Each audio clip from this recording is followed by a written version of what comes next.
नमस्कार। India debate में आप सबका स्वागत है। मैं हूं आशुतोष पाठक। मित्रों, एक बहुत बड़ा खेल हो गया और खेला होबे बंगाल तो आप जानते हैं बहुत प्रचलित है। ये खेला होबे वाकई में खेला होबे हो रहा है बंगाल में। और ये खोला खेला कोई श्रीमान मोदी जी नहीं कर रहे। मोदी जी तो कोशिश कर रहे हैं कि हारी हुई बाजी को कैसे पलटा जाए, और वो कुछ मामलों में जादूगर तो हैं, बाजीगर तो हैं, और उनका जादू चल भी रहा है। फंसा दिया उन्होंने, अपोजिशन को फंसा दिया। सारा तंत्र उनके पास है, मीडिया उनके पास है। और कल से जैसे ही हार हुई परसों लोकसभा में महिला आरक्षण विधेयक पर सरकार की, उसके बाद से ही भारतीय जनता पार्टी ने मोर्चा संभाल लिया।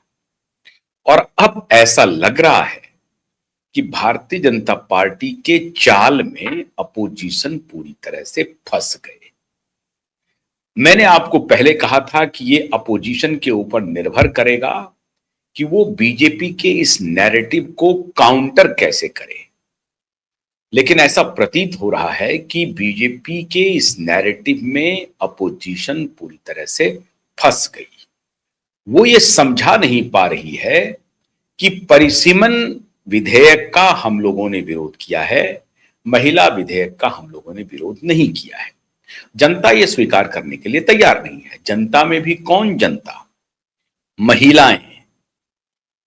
महिलाएं इस बात को स्वीकार तत्काल नहीं कर रही है, क्योंकि भारतीय जनता पार्टी को इस बात की जानकारी है कि इन तकनीकी बातों में सामान्य मतदाता या सामान्य महिलाएं उलझती नहीं है, या उनको उलझने का वक्त नहीं है, समझने का भी वक्त नहीं है।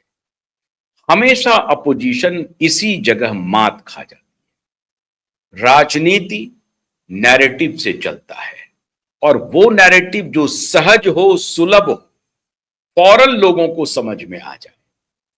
वो नैरेटिव नहीं जो क्लिष्ट हो, कठिन हो, गंभीर हो, जिस पर दिमाग लगाना पड़े, मेहनत करना पड़े, समझने के लिए थोड़ा वक्त लगाना पड़े, वो नैरेटिव फिर फुश हो जाती है। वही हुआ। और इसके मास्टर हैं नरेंद्र मोदी जी। उनको मालूम है कि हम कौन सा नारा। अब देखिए, कोविड में उन्होंने थाली पिटवा दिया। सबको मालूम है कि ये वैज्ञानिक पक्ष है। अगर वायरस है तो थाली से नहीं भागेगा, सबको मालूम है। लेकिन इस पर लोग ज्यादा दिमाग नहीं लगाएंगे। उनको पता था कि हमारी जो बड़ी आबादी है वो थाली पीटने के लिए निकल जाएगी, और जो होशियार आबादी है उसको भी लगा देंगे। मतलब अमिताभ बच्चन को भी खड़ा कर देंगे कि पीटो थाली।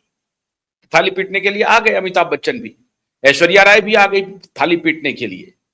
तो नैरेटिव में फंस गए अपोजिशन।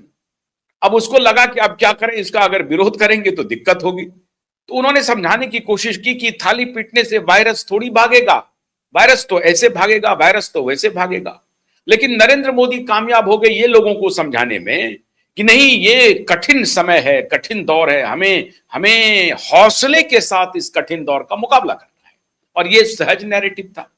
विज्ञान की ऐसी की तैसी कर दी, मान लीजिए मोदी जी ने।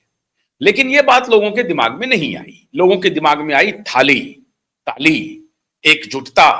हमारे सामने कोई समस्या है, उस समस्या से हम डटकर मुकाबला करेंगे, हम पीछे नहीं हटेंगे, हम लड़ेंगे। माहौल कुछ और हो गया।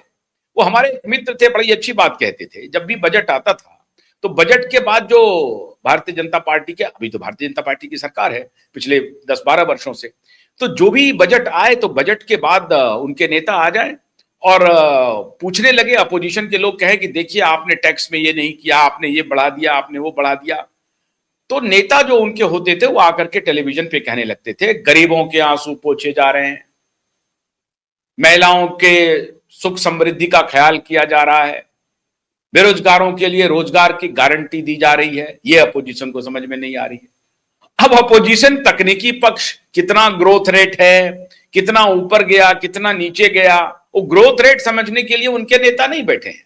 उनको बस यही कहना है कि गरीबों के आंसू पूछने वाला ये बजट है, गरीबों के हक में आने वाला ये बजट है। अब गरीबों के आंसू पूछेंगे कि नहीं पूछेंगे, ये खेत खलिहान की महिलाएं जब जानेंगी, जानेंगी। अभी तो ये हो गया कि गरीबों के आंसू पोंछने वाला बजट है, तो महिलाएं समझती हैं हमारे आंसू पोंछने के लिए आ रहे हैं, मोदी जी सही काम कर रहे हैं। अब इसी नैरेटिव का वॉर है। तो माननीय श्रीमान नरेंद्र मोदी जी प्रधानमंत्री हैं, वो नैरेटिव के मास्टर हैं। अपोजिशन इस चाल को समझ ही नहीं पाए, और वो समझेंगे कैसे? वो जादूगर जादूगर, अच्छा वो समझे जरूर। वो जादूगर मैजिशियन की चर्चा कर रहे थे सदन में, लेकिन वो समझाई सुनी तक रही। ये बात वो समझा नहीं पा रहे हैं, जनता के बीच ले नहीं जा पा रहे हैं। और जनता के बीच ले जाने के जो संसाधन है, साधन है, उस पर एक प्रकार से उनका कब्जा भी नहीं है। मोटे तौर पर जो स्थापित मीडिया बड़े संस्थान हैं, उस पर सरकार की बात चली जा रही है। कल 8:30 बजे मोदी जी आए और आधा घंटा तक उन्होंने अपोजिशन को धो दिया। वही सब बात दोहराई जो उन्होंने सदन में दोहराई थी, उसमें थोड़ा सा मिर्च मसाला और लगा करके। हमें तो डर था कि कल कहीं मोदी जी रो ना पड़े, और अगर मोदी जी रो पड़े तो फिर महिलाओं के आंसू पोंछे नहीं जाएंगे। हालांकि ऐसा नहीं हुआ। हमें शक था कि मोदी जी की आंखों से हो सकता है कि आंसू निकल जाए। मैं ये कह रहा हूं कि हो सकता है कि मोदी जी ये जानते हों, मोदी जी के दिल के करीब का यह विषय हो, वो चाहते भी होंगे, लेकिन और परिसीमन की बात को अब सरकार नहीं समझा पाई। तो फ्लोर मैनेजमेंट तो मुश्किल था, क्योंकि आंकड़ा तो 50 से ऊपर से हारने का था, तो फ्लोर मैनेजमेंट मुश्किल था। तो जब यह आंकड़ा मालूम था कि आंकड़ा हमारे पक्ष में नहीं है, तो ये पास नहीं हुआ। उसी वक्त अच्छा था जब सदन ने अडॉप्ट किया था महिला आरक्षण बिल को, उसी वक्त आप ले आते, पास करा करके दोनों सदन से, और उसके बाद इसको कानून बना देते। अटक गया मामला। लेकिन उस वक्त, अब सरकार कह रही है कि भाई उसमें मेंशन्ड है, उसमें आर्टिकल मेंशन्ड है, 300 समथिंग है, जिसमें मेंशन्ड है कि ये महिला आरक्षण बिल कैसे आएगा, कैसे इंप्लीमेंट होगा, तो परिसीमन के बाद होगा। तो हम तो परिसीमन का प्रस्ताव लेकर के आए हैं। अपोजिशन कह रही है कि आप परिसीमन का जो प्रस्ताव लाए, चुपके से ले आए, जैसे कृषि बिल चुपके से ले आए थे। उसी तरीके से अपोजिशन कह रहा है कि नहीं, आप जो है चुपके से ये परिसीमन का बिल ले आए, आपने परिसीमन पर चर्चा नहीं की। ये बात सही भी है, परिसीमन पर चर्चा होनी चाहिए थी। अगर 850 संख्या बढ़ाई जा रही है तो उसके ड्राफ्ट सदन के सामने रखे जाने चाहिए थे। सदन में इस पर चर्चा होनी चाहिए थी कि केरल में इतनी सीटें बढ़ी हैं तो क्यों बढ़ी है, बंगाल में इतनी सीटें बढ़ी हैं तो क्यों बढ़ी है, उत्तर प्रदेश में इतनी सीटें बढ़ी हैं तो क्यों बढ़ी है, बिहार में इतनी बढ़ी है तो क्यों बढ़ी है। इसका एक थ्रेडबेयर डिस्कशन आप अगर सदन के पटल पर करते हैं तो कॉन्फिडेंस होता है, उसमें आपकी नीयत स्पष्ट होती है। उस पर चर्चा हुई नहीं। अब इन बारीकियों को वो महिलाएं नहीं समझेंगी।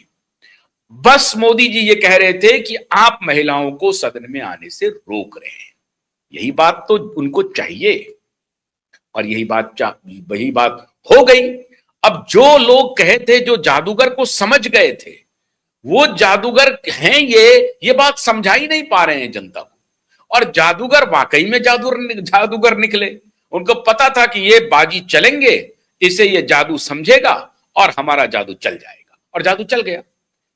नरेंद्र मोदी कल 8:30 बजे रात को प्रधानमंत्री आए, देश को संबोधित किया, और जनता, खासतौर से महिलाएं, उनकी बातों को समझ रही थी।